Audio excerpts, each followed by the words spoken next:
Hi everybody, Louise here. I'm going to read to you chapter 4 of my Idiot's Guide to Magic book, which is available to buy online. And there's a Kindle version as well, if you go on Amazon to have a look. So chapter 4, I've already done chapters 1, 2 and 3, so now we're on to chapter 4. Chapter 4 is entitled, What Would You Love and What Is in Your Heart? Cool. So this is where we begin to get down and dirty with creating our dreams and learning about the creative structure and the power of the imagination. Most people hold something deep in their heart they would love to do or be. But when they have a goal or a dream, even before they started to go for it, they begin to question themselves. The identity with the beliefs it holds in place to protect you immediately looks for reasons why it won't be possible. It looks to fulfill certain conditions before you can have what you want. For instance, I can't have this until I have done this, this and this first. It's a familiar one, isn't it?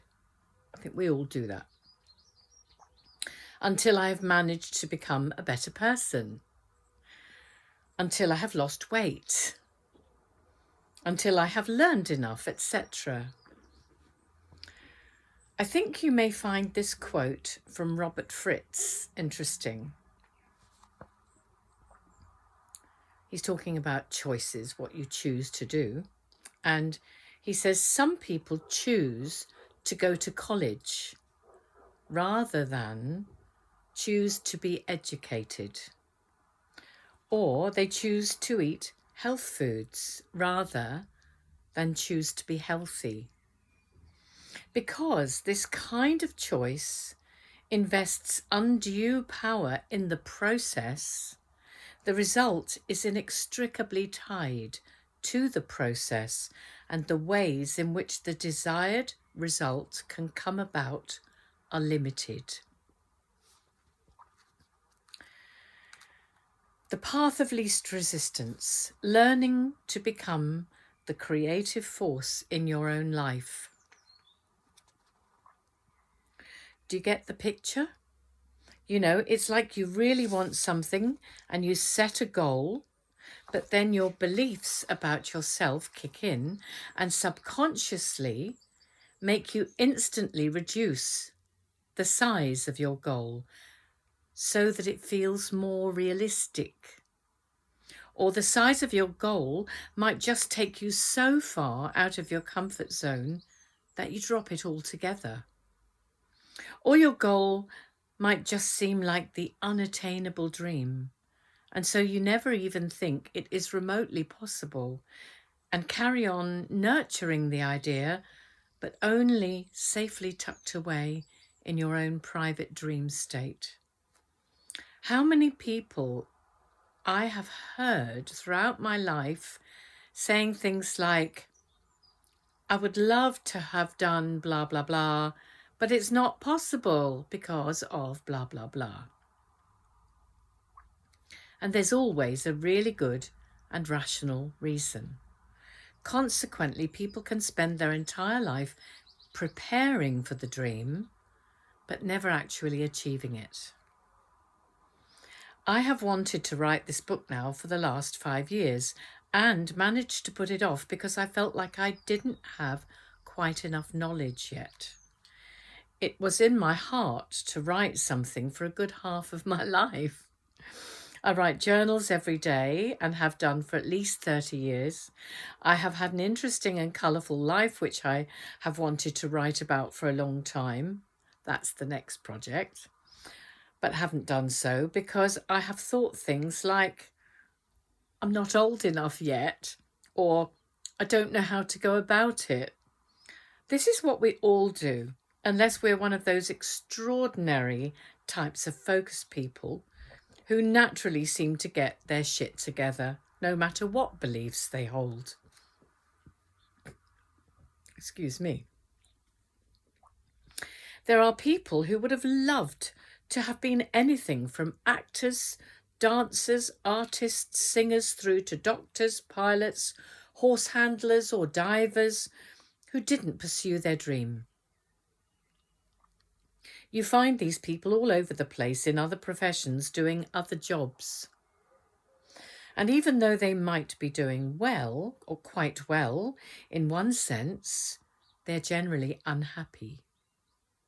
And another scenario is someone who had a dream, but who thought they'd never be clever enough, good enough, lucky enough, or whatever to achieve their dream. And so they settle for some position that they hate and feel trapped by their circumstances.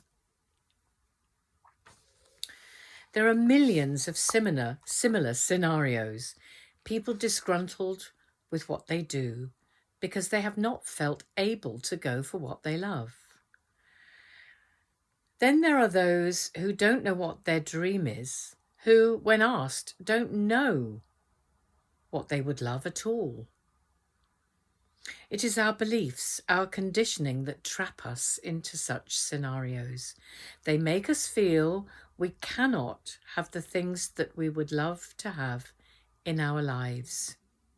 We usually look out there and blame our circumstances and feel dominated by them.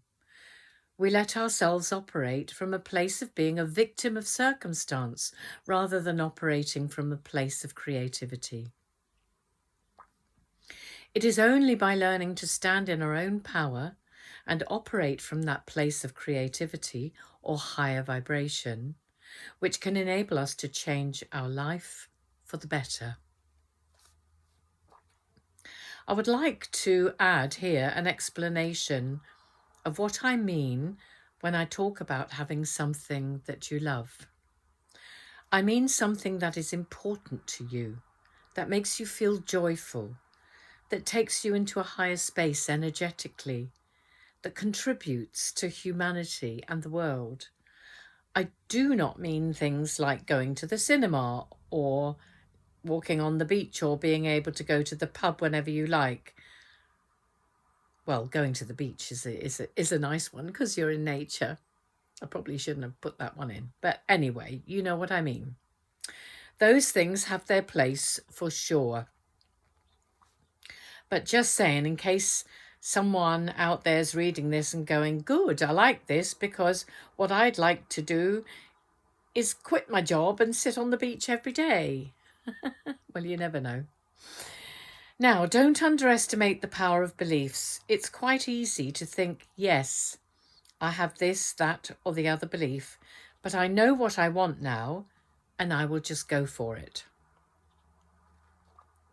But the beliefs are unconsciously held, and they are busy creating the reality that you are experiencing right here and right now. And the reality you experience right here, right now, is irrefutable evidence to you that the beliefs you hold are correct. The way you experience life validates what you think is the way things are. And you therefore see this as the truth, because it is all you can see. You are unable to see what is outside of your experience because for you, it doesn't exist. This is profound. It is also a labyrinth, the veil of illusion, the mists of Avalon, the valley of the shadow of death, if you get what I'm saying. We are living in a great big illusion that we are not powerful, that we are not divine, that we are victims of our circumstances, and that we cannot have what we want in life. Let me take you back to a personal example of this. My mother's favourite affirmation was, "It's not fair." She never felt like she could have what she wanted in life. She came from a poor family who were from the East End of London. Her father died when she was 4 years of age, leaving my grandmother with 4 children under the age of 9 back in the late 1920s. It was a tough existence where my grandmother had to go out to work 6 days a week to support her 4 children. They were pretty much left to take care of themselves. My mother's early life had very firmly put specific beliefs in place, one of which was that she wasn't worthy enough to have what she wanted. I grew up hearing this affirmation pretty much on a daily basis, and consequently, I inherited my mother's belief. I can look back over my life and see how her belief has influenced me. It is all part of the conditioning that we find ourselves assuming. In our early lives, very few of us mortals are actually taught by our parents, our schools, or anyone else that there is actually a creative structure by which we can create our lives, just the way we would love them to be. We are taught formulas for living and believe that if we get the formula right, we'll be okay. The trouble is, a formula is just something that worked for somebody else and is based on something that happened in the past. There's nothing creative about a formula for life. If artists or musicians or even scientists had never thought outside the box and gone down new pathways, creating their own formulae, our world would be a very different place. We'd still be rocking out to Vivaldi-esque music instead of the likes of Pink Floyd or Radiohead. The education system is based around conditioning and training people to fit into a formulaic society and fulfill a role in some sort of industry. To quote William Whitecloud, well, there was this thing called retirement, where after 40 years or more of service, you got to do nothing for the rest of your life. But really, retirement was just a device to ensure you didn't die at your place of work. Most people who made it to retirement conveniently died within a few short years of being put out to pasture. And that's pretty true. I've seen that a lot. It is a leftover from the Industrial Revolution, and it does not serve our children because it does not encourage their natural gifts. It does not teach them that they are powerful, creative beings. It does not teach them the power of their imagination and their own ability to create. The imagination. What a powerful tool and a vital part of the creative structure, which is what we are now going to look at. Robert Fritz, the creator of Technologies for Creating, has used the creative structure known to creative artists, musicians, writers, scientists, to name but a few, and has used it to transform people's lives, as has my teacher, William Whitecloud. In another of Robert Fritz's books, I read that if you didn't know what you would love to have in your life, then just make something up. This is the power of the imagination. In fact, because we have created our whole lives as they are now, that means we have actually made it all up. So that means we can make up something else. And if we don't know what we want to do, we can just let our imaginations free and make something up. To start with, the creative structure involves you having a goal, a vision of something you know you would love to create in your life. Preferably something that you would love to create just because, for its own sake. It is important for it not to be something you want to create in order to get away from something else, which is known as a negative vision. This is when you are just stuck in trying to change your circumstances. Therefore, the power is still in your beliefs, which have created these circumstances. It is better if it is something you would love to have exist in the world because it means something totally unique to you. This can be anything from acquiring a new car, a new job, to creating a work of art, a piece of music, or to attracting a partner into your life. The magic is that when you create something that really matters to you, and it comes directly from your inner soul because you love it, and then apply your imagination, your outer circumstances will inevitably change for the better. The end result of creating what you love is that you will have consequently raised your vibrations. And this can only attract more of what you love into your life. Win-win. Everything in the universe has a frequency, and you only attract those things into your life that match the frequency that you give it out. You are like a radio station that is constantly broadcasting, and generally your broadcasts are based on fear. These are the ones that hold the power unconsciously. The next step in the creative structure is to acknowledge your current reality, which usually brings up fears. So, for example, your vision may be that you want to buy a new car, a really great car, the sort that you have always wished that you could have. Your current reality, however, may include that you don't have the money. Simple as that. It will also include things like looking at what beliefs you hold about this creation. For example, one of your beliefs could be that you don't actually have the capacity to create the money that you need. You could also have feelings of powerlessness around this vision, that you actually in truth feel like you don't ever deserve to be that fortunate. So now you have your vision, and this is juxtaposed with your current reality. The discrepancy between these two creates what is called creative tension. Creative tension can be visualized as a rubber band, which is connected to your vision and your current reality. Now, the further apart the reality of your vision is from your current reality, the more the rubber band is going to be stretched. There are two ways the tension can take you, either towards your vision or back towards your current reality.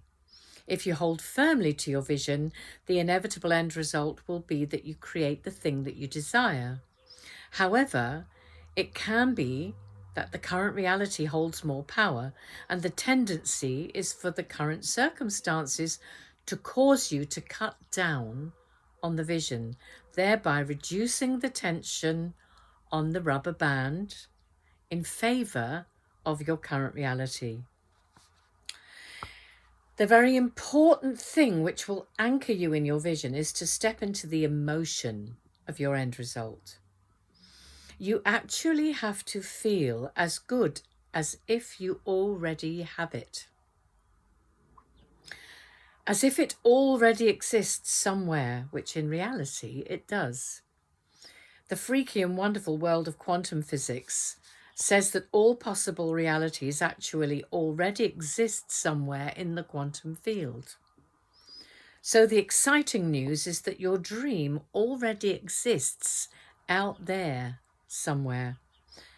And all you need to do is get yourself into the vibrational state of your end result to draw it to you. That vibration is the elevated state of emotion which will infallibly pull synchronicities and opportunities towards you, open doors to you that you didn't even know existed, and reveal pathways leading towards your end result, which makes the magic unfold. By standing in the emotion of your vision, of the vision of your end result, you will receive from your higher self the appropriate inspired actions to take. Your emotion will compel certain actions, which if carried out will bring you to your end result, bringing your dream into reality. You will receive guidance that will show you which way to go next with your creation. Basically, ask and it shall be given to you, but only if you use your will to stay true to your vision. At each stage in your creation, if you are holding true to your vision, you will receive inspired action steps, and it is important to recognize them, follow them, and act on them. There may be several other action steps to take after the first one. So I've got a diagram here that says the current reality, and that one there is the end result, and those are the action steps to take. There might be a series of action steps to take before you get to the end result. This is the way to create magic in your life, and we're going to look at this whole process in more detail later on. You can create results in your life that you want. You can become the master of your own destiny, the captain of your own ship. But first, it is handy to know what it is that you want to create. If you already have dreams you cherish, it's time to get them out, dust them off, and breathe life into them. If you're one of those people who don't know what they want, then help is at hand. Everyone has a heart. Excuse me, I've got an itchy nose. Oh, sorry. Everyone has a heart. We all are, as I said before, and will most likely say again, pure, creative spirit connected through all time and space to everything, and I mean everything. That means there is no separation between you and anything else in the entire universe. In the entire universe. The separation we experience is an illusion we have created in order that we can have an individual experience of physical life. This is an enormous concept to try and grasp, but do try. Because within the truth of that concept lies the source of all your power, knowing, and creative genius. Get this. If there's no separation between you and anything else in the whole universe, then that means that everything you would truly love to have in your life is also not separate from you. It's like, you are inherently connected through all time and space also to everything that you would love, not just to stuff that you perceive as already existing. Everything in the universe that could possibly exist already exists somewhere in the quantum field. All it needs for you to find what you want is the ability to focus on your end result and add a little creative imagination, a bit of intuition, and a little bit of love. The idea that we're separate is a sort of necessary evil, because without it, we wouldn't have developed our identity, without which we wouldn't be able to survive here. Our identity, as I said before, is our vehicle, which we have created in order that we might be able to get around in this 3D reality. We touched on the individuation process in Chapter 2, the journey from pure creative spirit into our identity, which includes everything about us that makes us uniquely us. Our physical body and everything about it, our thoughts and feelings, and our energetic bodies make up the identity. From the look of it, from inside this vehicle, we appear not to be connected at all. We appear to be very separate, in fact. But remember about the universe being one of vibration. This, of course, includes us. Our thoughts, feelings, energetic body, and everything else about us. So you see, we are really just a part of a great big universal soup of vibration in which everything that is possible to exist already exists. Phew. Let us get back now to the statement that everyone has a heart. By everyone having a heart, I mean that as pure creative spirit, you have an expression, an energy which is unique to you. You have something to give. This is your true nature, and your mission was to bring that expression into the world and make it manifest. You came here to create something in the world that truly mattered to you. You have unique talents, abilities and gifts which are designed to enable you to create what you are passionate about. That true nature and gifts are your heart. I can hear you groaning again. How many times have you heard about living your passion only to say to yourself, I don't really know what I'm passionate about? If you don't know what you're passionate about, make it up until you do know.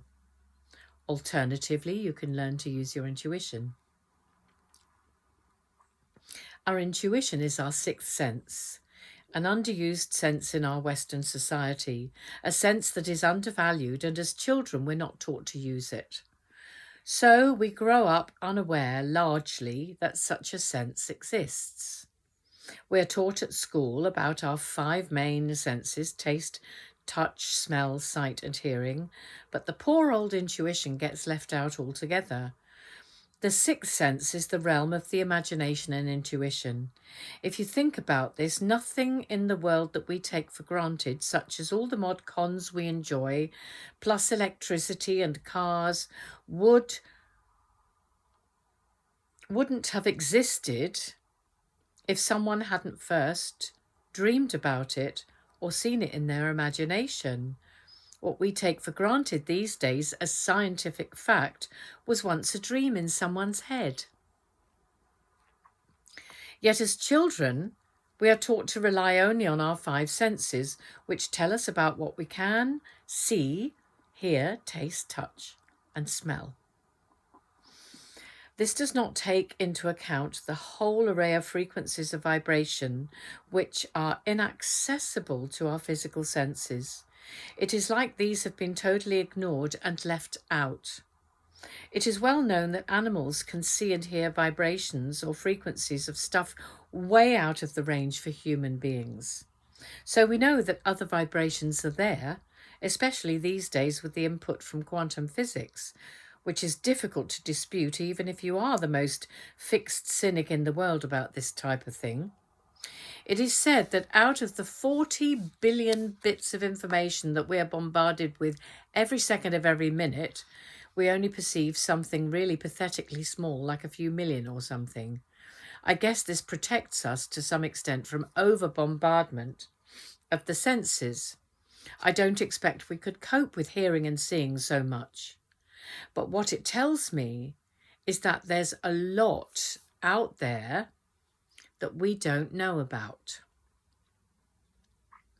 It tells me that there is a lot more to the fabric of this life than we have ever dreamed of. So, this sixth sense, the intuition, has been put down in our left brain. It has to be scientifically proven, physically orientated society. It is like the big daddy of the senses, which hasn't really had a look in for ages. It is the big daddy because this is where you can access information unique to you, which serves your highest purpose. This is where you can get all the answers you require without having to go and seek them from outside of yourself. This is the seat of your self-knowledge, the quiet voice of the intuition which can guide you to your truth. We are so addicted to our story, the story we live in and see the world through, that we can't see our way out of it using our rational mind. The rational mind only gives us reruns of past experiences by which we try to guide ourselves into the future. The past is an addiction. Our past responses, the way we have always responded, are hardwired into our nervous systems, and it is very difficult, even impossible, to create something new for ourselves using the same old template. To create something new, we need to go into uncharted territory, which is at once exciting and scary. The tool we have to guide us through the wilderness is our intuition. I'm returning for a moment to everyone having a whisper in their heart,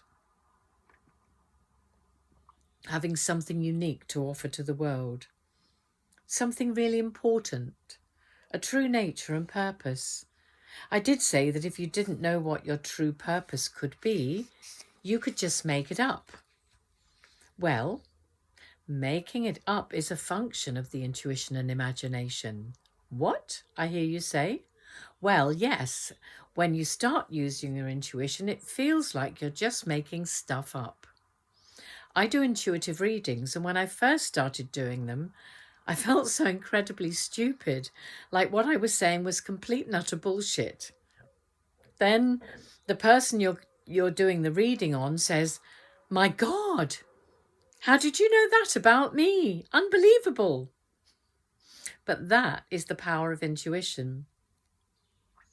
And your heart happens to be your most valuable intuitive tool. One of the best things I found out recently is that the heart has a complex nervous system of its own, unconnected to our central nervous system. And it is more intuitive than our brain. In fact, it always knows what is true for us to be doing. So when your brain is there trying to work things out and you're going round in mental circles, take time out to actually ask your heart.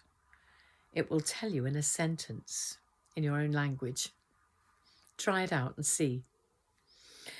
Using our own unique intuition shows us just how connected we all are, and when you allow yourself the freedom to just make something up, you're tapping straight into your creative spirit using your intuition. Uncharted territory. Read on to find out more about uncharted territory. Okay, so that's the end of chapter 4 of my Idiot's Guide to Magic book, which I hope you liked. Like it and share it if you liked it. If you didn't like it, that's fine. I'm not bothered.